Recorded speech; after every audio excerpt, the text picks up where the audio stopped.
Det är så att man är i Folketinget så är det ofta när man faktiskt börjar göra det näka, alltså man hör för lite till det. Och det alltså inte kan man känna sig som man är skåd och satellit och inte i samband med näka som helst.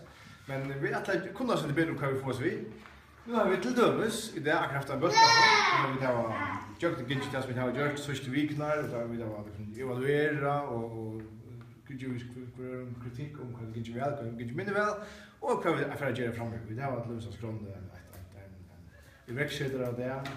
Vi har en debatt i salen, vi har en spårnarrörskifte vid statsministern, vi har i fångsten för det så här. Alla mål vi måste vi så ger vi status och avgräva så ta till av borden som är avgrävt och sätta ut allt mål som avskrivna som att få avgrävt komma till. Klockan är 6 som visst är den vänster vi och filmar andra. Så det är inte så att man förhandlar 4 i firman, här arbetar man.